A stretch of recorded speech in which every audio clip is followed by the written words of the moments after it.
नमस्कार, आप देख रहे हैं न्यूज़ फॉर एशिया और मैं हूं लक्ष्मीकांत। आज 5 राज्यों के विधानसभा चुनाव के परिणाम आ रहे हैं। हम बात करेंगे पश्चिम बंगाल की। पश्चिम बंगाल में एक बार फिर ममता का जादू बरकरार रहा है और तृणमूल कांग्रेस 200 से ज़्यादा सीटों पर बढ़त बनाए हुए है। लेकिन इन सब के बीच जो सबसे बड़ी और चौंकाने वाली खबर है कि अधिकांश दल बदलू चुनाव हार रहे हैं। जिन लोगों ने चुनाव से पहले दल बदल करके, चाहे वो टीएमसी में गए हों या बीजेपी में गए हों, अधिकांश उसमें से चुनाव हार रहे हैं। बीजेपी के कई दिग्गज भी चुनाव हार रहे हैं।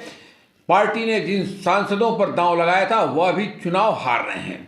हमारे पास जो सूचनाएं आ रही हैं उसके अनुसार नंदीग्राम से एक बार फिर शुभेंदु अधिकारी पीछे हो गए हैं, ममता बनर्जी आगे हैं। शुभेंदु अधिकारी दिसंबर में ही तृणमूल कांग्रेस छोड़कर के बीजेपी में शामिल हुए थे। इसके अलावा लॉकेट चटर्जी जो सांसद भी हैं वह अभी अपनी सीट पर करीब 5000 वोट से अभी पीछे चल रही हैं। राज्यसभा सांसद रहे स्वपन दास गुप्ता तारकेश्वर सीट से पीछे चल रहे हैं। वह टीएमसी के उम्मीदवार से लगभग 7000 वोट से पीछे हैं।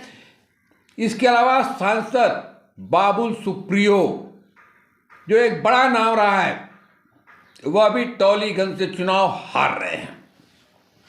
रविंद्रनाथ भट्टाचार्य जो सिंगूर से चुनाव लड़ रहे थे, कुछ समय पहले ही वह तृणमूल कांग्रेस छोड़ करके बीजेपी में शामिल हुए थे, वह अभी चुनाव हार रहे हैं। इसके अलावा जो और बड़े नाम हैं उसमें क्रिकेटर से नेता बने अशोक डिंडा भी पीछे चल रहे हैं। वे मोयना सीट से बीजेपी के उम्मीदवार थे। अभिनेता से ही नेता बने यश दासगुप्ता भी तल्ला सीट से पीछे चल रहे हैं। टॉलीवुड अभिनेत्री पायल सरकार भी बेहलापुर से पीछे चल रही हैं। वहां से टीएमसी की रत्ना चटर्जी आगे चल रही हैं। राहुल सिन्हा जो बीजेपी के प्रदेश अध्यक्ष थे वह भी चुनाव हार रहे हैं। इसके अलावा जेएनयू प्रेसिडेंट आईसी घोष जो जमुरिया सीट से उम्मीदवार थी वो अभी पीछे चल रही हैं। वहां टीएमसी और बीजेपी में लड़ाई देखने को मिल रही है। आईसी घोष कहीं लड़ाई में नहीं दिख रही हैं। डेबरा सीट से पूर्व आईपीएस भारती घोष भी अब पीछे चल रही हैं। यहां हुमायूं कबीर आगे हैं। इसके अलावा राजीव बनर्जी जो ममता सरकार में मंत्री थे और चुनाव के घोषणा के ही समय वह बीजेपी में शामिल हुए थे, वह भी पीछे चल रहे हैं। जबकि वह हावड़ा सीट से 2011 और 16 में टीएमसी के उम्मीदवार के तौर पर जीते थे और ममता बनर्जी ने उन्हें अपने कैबिनेट में भी शामिल किया था। लेकिन चुनाव से पहले वह बीजेपी में शामिल हुए और अब पीछे चल रहे हैं। वैशाली डालमिया यह भी दल बदल करके बीजेपी में शामिल हुई थी और अब यह भी पीछे चल रही हैं। वैशाली डालमिया पूर्व बीसीसीआई अध्यक्ष जगमोहन डालमिया की बेटी हैं। रविंद्रनाथ भट्टाचार्य जो सिंगूर से इसके पहले टीएमसी के विधायक थे, अब इस बार वह बीजेपी में शामिल हुए और अब पीछे चल रहे हैं। दीपक हल्दर डायमंड हार्बर सीट से पीछे चल रहे हैं। वह इसी साल फरवरी में टीएमसी छोड़कर बीजेपी में शामिल हुए थे। विश्वजीत कुंडू ये टीएमसी छोड़कर बीजेपी के टिकट पर कलना सीट से चुनाव लड़ रहे थे और यह भी पीछे चल रहे हैं। इसके अलावा और जो नाम है, वैशाली डालमिया ये बाली से पीछे चल रही हैं। दुर्गापुर से कर्नल दीप्तांशु चौधरी पीछे चल रहे हैं। वह अभी टीएमसी में थे और अभी बीजेपी में शामिल हुए थे कुछ समय पहले।